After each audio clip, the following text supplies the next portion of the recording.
हमारे इस नए चैनल से जुड़ने के लिए YouTube पर लिम्रा एजेंसी लखनऊ सब्सक्राइब करें।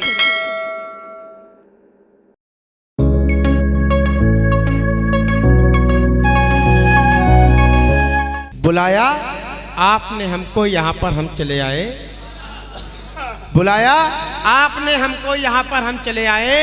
फूल मुरझे हुए हैं जो खिलाने को चले आए। झंझावात जीवन के सभी को दर्द देते हैं, गम खुद का भुला करके हंसाने को चले आए। वाह वाह वाह वाह वाह वाह, इतनी अच्छी शायरी हो रही थी, मैं तो बहुत डर रहा था अच्छा भाई साहब, क्योंकि मुझको इतने अशार लिखना या इतना अच्छा लिखना नहीं आता है। मेरा काम सिर्फ आपको हंसने और हंसाने का है।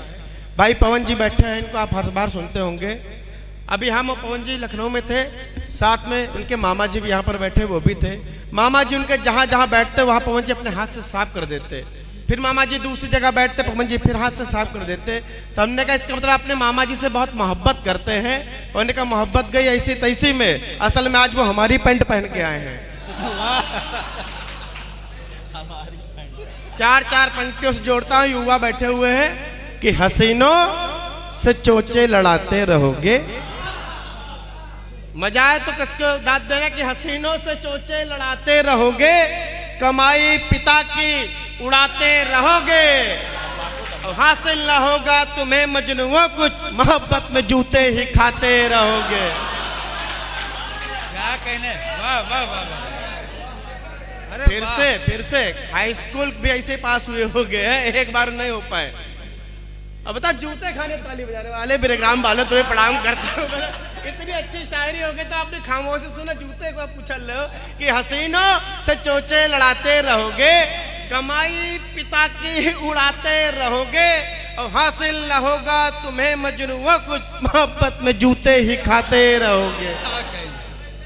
अभी बहुत बड़ी प्रेम की सब लोग बातें कर रहे थे कि वो चली जाएगी और उठ जाएगी, तमाम हम ऐसे प्यार नहीं करते।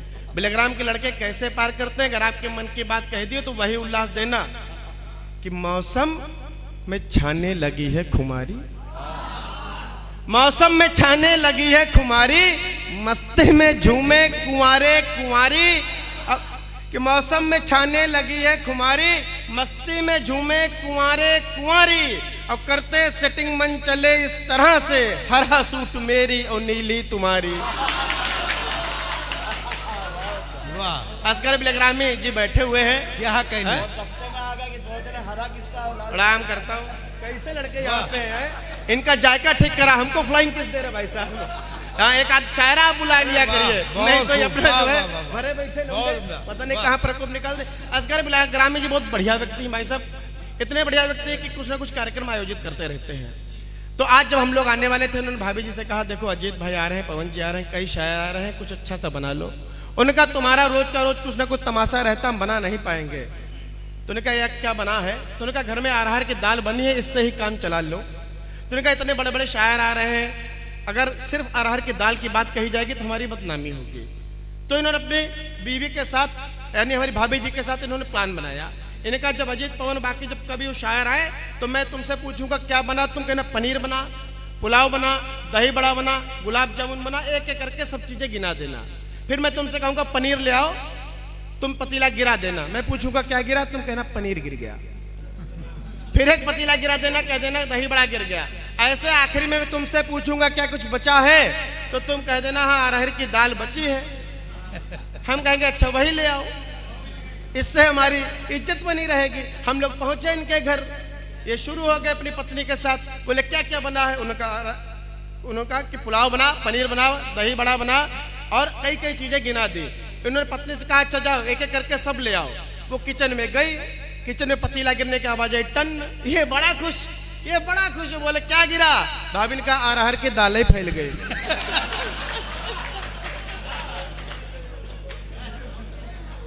अभी भाई साहब आप हंस रहे मुस्कुरा रहे, आपको प्रणाम करता हूँ। अभी अब एक कार्यक्रम मुंबई में होता है, वाह भाई वाह, उस पर जाने का हमको अवसर मिला, तो हम पहली बार हवाई जहाज में बैठे। ये बड़े शायर हैं, कई बार बैठे, हम पहली बार कसम से बता रहे हम पहली बार बैठे। तो हवाई जहाज बैठे तो हवाई जहाज उड़ा, हवाई जहाज उड़ा तो हमको डर लगा। तो एक मोहतरमा जिसको एयर होस्टेस कहते वो हमारे पास आई, बोले भाई साहब आप डरिए नहीं, यहाँ पर आपको एकदम घर जैसा माहौल मिलेगा। बोले भाई साहब आप डरिए नहीं, यहाँ पर आपको एकदम घर जैसा माहौल मिलेगा। हमने कहा बाकी सब बात ठीक, यहाँ झाड़ू पोछा हम नहीं करेंगे। हमारे झाड़ू पोछा आपको मजा आ रही भाई साहब, धन्यवाद। अच्छा, युवाओं पर पथभ्रष्ट होने का आरोप लगाया जाता है। ये पुराने लोग कहते हैं कि नई पीढ़ी बिगड़ रही है, लेकिन बताओ चाचा लोगों को 4 पंक्तियां सौंप दूं। पढ़ता हूं कि झरे फूल फिर से महकने लगे हैं, कि झरे फूल फिर से महकने लगे हैं, अंगार सोए दहकने लगे हैं, और नई जींस आई है दादी पहन के, बुढ़ापे में बाबा बहकने लगे हैं। हम तो एक सरकारी स्कूल में मास्टर हैं भाई साहब, हम मोदी योगी जी से बहुत प्रभावित, इतना प्रभावित उनके स्वच्छता अभियान से कि हमने एक बच्चे की कॉपी पर लिख दिया कि इसको नहला धुलाकर विद्यालय भेजा करें। उधर से उसकी बच्चे की माँ ने कॉपी पर जवाब लिखा कि मास्टर साहब बच्चे को पढ़ाया करें, सूंघा ना करें। तो यह स्थितियां हो जाती। 4 पंक्ति पढ़ता हूं। एक कविता में शब्द आएगा पदत्राण, हिंदी का शब्द है, उसका अर्थ होता है जूता या चप्पल। अब मैंने अर्थ बता दिया, अब मैं 4 पंक्तियां पढ़ता हूं कि हम तो तेरी खातिर प्राण लिए बैठे हैं, हम तो तेरी खातिर प्राण लिए बैठे हैं, मोहब्बत का हर एक प्रमाण लिए बैठे हैं, और तुझसे मिलने आए तो आए कैसे, अब्बू जान तुम्हारे पदत्राण लिए बैठे हैं, अब्बू जान तुम्हारे पदत्राण लिए बैठे। और 4 पंक्तियां मैं सौंपता हूं। कमरून भाई कहाँ चले गए? चले गए? यही है कमरुल भाई, गए नहीं है, यही है। बहुत बढ़िया आदमी है, बहुत मस्त आदमी। हमारी तो अभी चुनाव के दौरान ड्यूटी लगती रहती है। अभी हमारी विधानसभा में ड्यूटी लगी, इनके मोहल्ले के पास ही लगी। तो हमारी जब ड्यूटी लगी वहाँ इतनी व्यवस्थाएं होती नहीं है, वहाँ चादर थी, तो हमने कहा कमरून भाई के पास ड्यूटी लगी, क्यों ना इनसे थोड़ी मदद मांग ली जाए। हमने इनके घर की घंटी बजाई, हम इनके घर पर गए, हमने कहा भाई साहब एक 4 पाई हमें दे दीजिए तो आराम हो जाए। इन्होंने जवाब दिया कि भाई साहब हमारे घर में सिर्फ 2 4 पाई हैं, एक पे हमारे अब्बू हम लेटते हैं, एक पे हमारी माता जी हमारी घरवाली लेटती हैं। तो हमने बाकी सब बात ठीक, आप 4 पाई 2 या न 2, लेकिन लेटने का तरीका सही कर लो। समझ में आई हो तो बजाओ। और 4 पंक्तियां पढ़ता हूं कि तू चांद मैं तारा हो जाऊंगा, तू चांद मैं तारा हो जाऊंगा, किसी और का हूं तुम्हारा हो जाऊंगा, तू चांद मैं तारा हो जाऊंगा, किसी और का हूं तुम्हारा हो जाऊंगा, तू बस एक बार हाँ तो कह दे, शादीशुदा हूं मगर कुंवारा हो जाऊंगा, शादीशुदा हूं मगर कुंवारा हो जाऊंगा। ये पवन भाई बैठे, बहुत बढ़िया श्रृंगार कवि हैं, और हमसे बोले कि आप जो है गीतों की बात नहीं कर पाएंगे, आप प्यार मोहब्बत की बात नहीं कर पाते, आपसे भाषाना जानते। तब 4 पंक्तियां मैंने लिखी कि जो सबको लुभाए वही मैं रील हो जाऊं। एक हास्य के व्यक्ति का प्रेम सुनना कि जो सबको लुभाए वही मैं रील हो जाऊं, प्यार की अदालत का वकील हो जाऊं, और उसकी सांसों की छुअन मिल जाए इसलिए मन करता है उसकी नाक की कील हो जाऊं, मन करता है उसकी नाक की कील हो जाऊं। अच्छा, तो ईर्ष्या बहुत करते हैं। इन्होंने हमसे कहा अगर उसको जुकाम हो गया तब तुम्हारी स्थिति क्या होगी। तब हमने 4 पंक्तियां लिखी कि उसकी हर गलती को माफ कर देंगे, उसकी हर गलती को माफ कर देंगे, सारी समस्याओं को हाफ कर देंगे, और उसको जुकाम हो जाए तो कोई फर्क नहीं, जेब में रुमाल है नाक साफ कर देंगे, जेब में रुमाल। 2-3 छंद व्यंग रचना पढ़कर अपना स्थान लेता हूँ। जब नई नई शादी होती है सबसे ज्यादा प्रसन्न कौन होता है? लड़के की माँ सबसे ज्यादा खुश होती है। और दामाद और ससुर के प्रसंग का आनंद लेना कि बिटिया के बाप ने दामाद से कहा कि सुनो, कि बिटिया के बाप ने दामाद से कहा कि सुनो, पीते हो शराब बात हमसे छुपाई थी, और धोखेबाज निकलोगे ऐसा एहसास न था, तुम पे भरोसा कर बिटिया बिहाई थी। तो ससुर की बात पे जमाई राजा बोल उठे, सिंघनी है बेटी फिर गाय क्यों जताई थी। क्या कहने, ऐसे लोग वाह वाह कह रहे जिनको ऐसा आइटम मिला है भाई साहब, कि सिंघनी है बेटी फिर गाय क्यों जताई थी, और बिटिया तुम्हारी खून पीती है ससुर जी, ये बात आपने भी नहीं हमें बतलाई थी, बिटिया तुम्हारी खून पीती है ससुर जी। और जब नई नई शादी होती है, अब बहू अगर कम दिमाग की हो, अब सास और बहू के प्रसंग का आनंद लेना, और अंतिम पंक्ति पर उछल जाना कि सास ने बहू से कहा सुनो बिटिया हमारी, संस्कार बेटों ने हमारे नेक पाए हैं। और मैं हूँ तेरी माता और नंद है बहन जैसे, पिता सम तुमने ससुर ठीक पाए हैं। तो डोरबेल बजते ही सास ने बहू से कहा, किसने यहाँ पे देखो द्वार खटकाए हैं। दरवाजा खोलते ही सामने पति को देख, दरवाजा खोलते ही सामने पति को देख, उछल के बोली मम्मी भाई साहब आए हैं। उछल के बोली मम्मी भाई साहब आए हैं। क्या कहने? और भैया कोरोना काल में जब सब कुछ बंद हुआ तो ब्यूटी पार्लर बंद हो गया। ऐसे में हम पुरुषों को, विवाहित पुरुषों को बड़ी तकलीफ हुई। हमने बिना तैयार हुए एक ही आइटम के साथ लगभग 2-3 महीने एक ही घर में गुजारे। तो क्या बीती कि ब्यूटी पार्लर बंद हो गए जनाब। जब बात यहाँ नारियों को भी अखरने लगी, और डेंट पेंट होगा कैसे कहो तो बहन मेरी। इतनी खामोशी से सुनना ऐसा लग रहा हमारी मैये तुम बैठे हो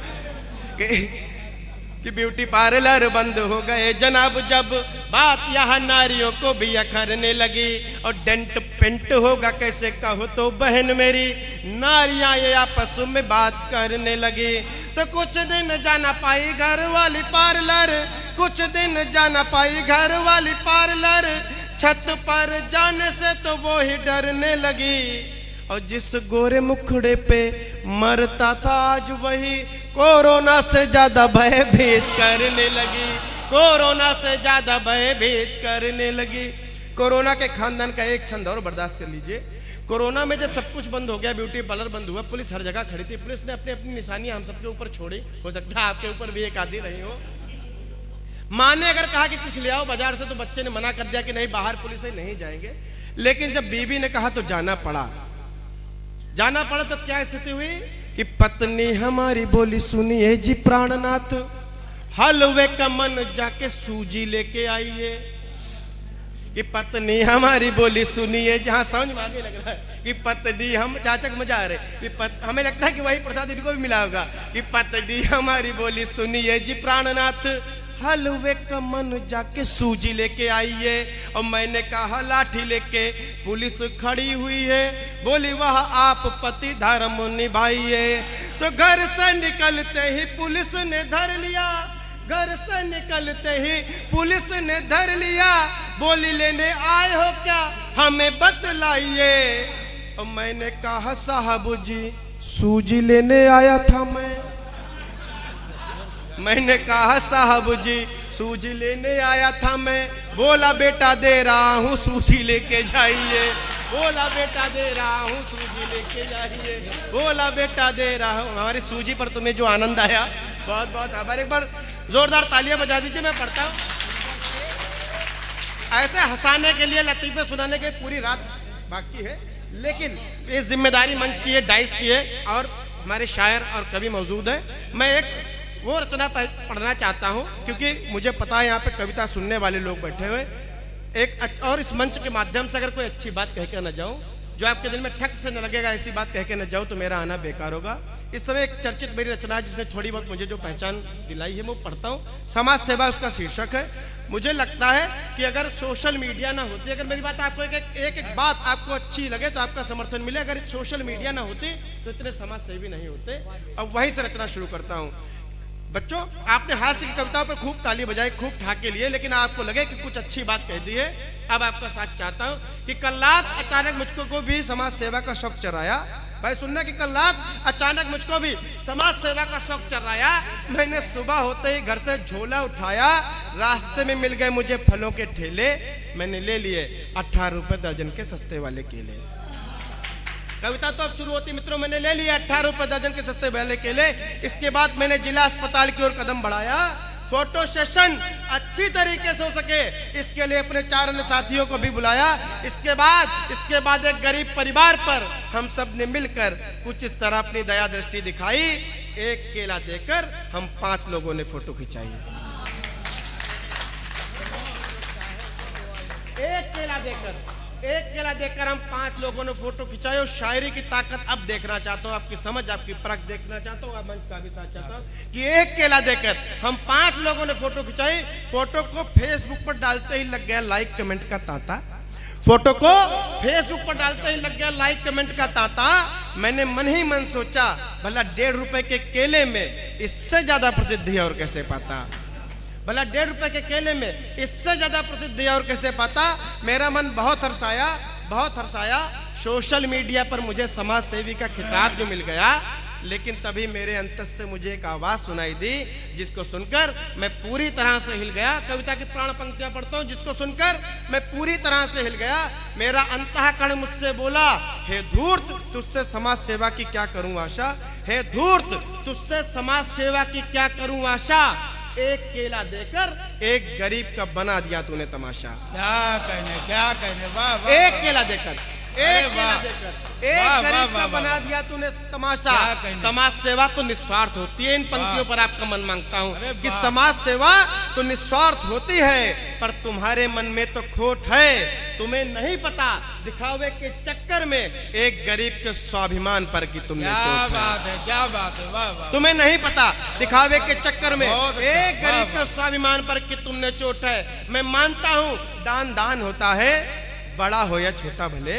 मैं मानता हूं दान दान होता है, बड़ा हो या छोटा भले, पर दान वही सफल है जो एक हाथ से दे तो दूसरे को पता तक न चले। क्या कहने, वाह, दान वाह, दान वही सफल है जो एक हाथ से दे दूसरे को पता तक ना चले। और आखिरी पंक्ति आपके बीच में रखता हूं, आखिरी लाइन आपके बीच में रखता हूं, दोनों हाथ उठाकर समर्थन कर देना। कविता बड़ी हो जाएगी कि एक हाथ से दे दूसरे को पता तक ना चले। हे प्रसिद्धि के भूखे मनुष्य, यदि यश चाहते हो तो अपनी प्रतिभा से अपना कद बढ़ाओ, पर दान को सार्वजनिक कर किसी गरीब को कभी भी मत लजाओ, कभी भी मत लजाओ। क्या कहने, अरे वाह।